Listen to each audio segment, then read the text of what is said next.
Buddhism. It's one of the world's major traditions, with over 500 million followers and a history that goes back a whopping 2,500 years. But let's be honest, it's also often misunderstood. So, what's the real story behind all the serene statues and the meditative chants? Well, let's get into it. Okay, so first things first, let's tackle the big question right out of the gate. Is Buddhism a religion, a philosophy, or something else? People have been debating this one for centuries, and a lot of the confusion comes from a pretty Western-centric idea of what a religion has to be, with a single all-powerful creator God. Buddhism doesn't really have that. So the truth is, it doesn't fit neatly into any one of those boxes. The best way to think about it is as a system that identifies a fundamental human problem and then offers a path to solve it. So, what actually makes someone a Buddhist? Well, the traditional answer is about taking refuge in what are called the three jewels. Think of these as the three core pillars that hold the whole thing up. You've got the Buddha, the one who found the path. You've got the Dharma, which are the teachings themselves. And you've got the Sangha, the community of people who follow that path. These three jewels are going to be our guide as we unpack what Buddhism is all about. Let's start with that first jewel, the Buddha. Now, when you hear that word, you probably picture those calm, smiling statues, right? But Buddha isn't actually a name. It's a title, and it means the awakened one.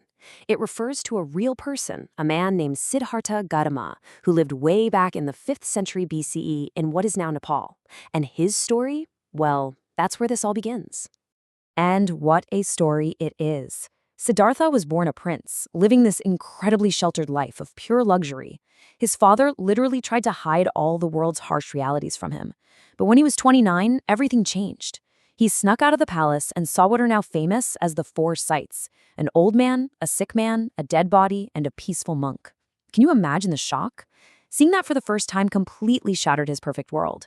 He realized that suffering was just a part of life. So he gave up his title, his wealth, everything, and spent 6 years as an extreme ascetic, basically starving himself, hoping to find an answer. But he found that neither pure luxury nor extreme suffering was the way. He discovered a middle way. And meditating under what we now call the Bodhi tree, he finally achieved Nirvana, this profound understanding of reality, and became the Buddha, the awakened one. So what exactly did the Buddha figure out under that tree? What was so profound? Well, that brings us to our second jewel, the Dharma. The Dharma is essentially the Buddha's teachings. It's all about the true nature of reality and, maybe most importantly, the path that can lead us out of suffering. The absolute heart of the Dharma can be found in the Four Noble Truths, and the Buddha brilliantly laid them out just like a doctor diagnosing a patient. First up, the diagnosis. Life involves suffering, or dukkha. Now, this isn't meant to be depressing, it's just realistic. It's acknowledging that stress, dissatisfaction, and pain are just part of the deal. Second, the cause of the illness. Suffering comes from craving, or tanha. That's our relentless desire for things, our attachment, our wanting things to be different than they are. Third, the prognosis. There's good news. There is an end to suffering. We can be cured, basically, by getting rid of that greed, hatred, and ignorance. And finally, number 4, the prescription. There is a clear path to follow to make that happen. Now, a huge piece of the Dharma is the idea of karma. And in pop culture, we have this all wrong. We tend to think of it as some kind of cosmic fate that's out of our control. But in Buddhism, karma literally just means action. That's it. It's the law of cause and effect. Think of it this way. You're a farmer. If you plant good seeds, kindness, generosity, you're going to get a harvest of happiness. If you plant bad seeds, anger, selfishness, you're going to reap unhappiness. The crucial point here is that you are in charge. You are the one planting the seeds. So what's the whole point of this path? The ultimate goal is to reach nirvana. The word itself means to blow out, like blowing out the flames of greed, hatred, and ignorance. When you achieve nirvana, you are finally free. Free from suffering and free from the endless cycle of death and rebirth, which is known as samsara. You can think of samsara as being stuck on a cosmic merry-go-round of dissatisfaction. Nirvana is getting off the ride for good. And how do you get there? Well, that's the prescription we were talking about, the Eightfold Path. It's a super practical guide broken down into 3 main sections. First, you've got wisdom. This is about right understanding and right thought. Basically, learning to see the world clearly, as it really is. Then there's moral conduct. This is right speech, right action, right livelihood. All about living ethically and making sure you don't cause harm to others. And finally, there's concentration. This covers right effort, mindfulness, and concentration. It's all about training your mind to be calm, focused, and aware. It's a complete roadmap for how to live. Now, this path is not meant to be walked alone, and that brings us to our third and final jewel, the Sangha. The Sangha is the community of Buddhists, everyone from monks and nuns to regular people like you and me, who are all on this path together, supporting each other. But it's not a one-size-fits-all kind of thing.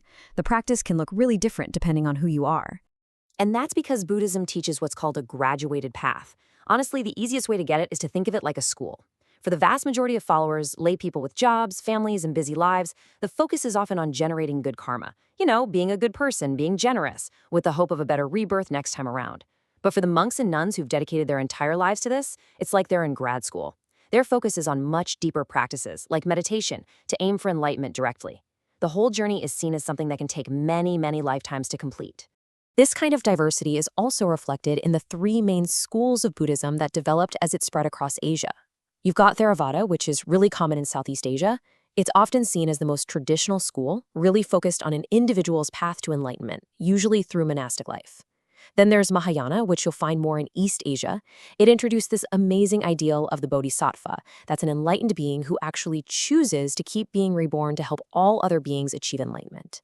And finally, there's Vajrayana, which is prominent in Tibet. This school offers a much faster, more intense, ritual-based path to maybe, just maybe, attain enlightenment in a single lifetime. So we've looked at the Buddha's life, the core teachings of the Dharma, and the diverse community of the Sangha. With all these different schools and practices, you might be wondering, what's the one common thread that runs through it all? Well, it all comes back to that original mission, finding a path out of suffering. This quote really nails it. At its very heart, Buddhism teaches that everything is always changing. That's impermanence. Just think about it for a second. Your thoughts, your feelings, your body, the world around you, nothing stays the same. And because of that, everything is connected. That's interdependence. A flower can't exist without the sun, the soil, the rain. And in the same way, we can't exist without each other. Realizing that, really getting it, is believed to naturally lead to less suffering and way more compassion. And that leaves us with a final thought to take away. If the root cause of our suffering, identified 2,500 years ago, is our desperate craving for things that are, by their very nature, temporary, what does that mean for us today? In a world that screams at us to want more, have more, be more, what in our own modern lives, our careers, our relationships, our Instagram feeds, could this ancient wisdom help us see just a little bit differently? That's definitely something worth thinking about.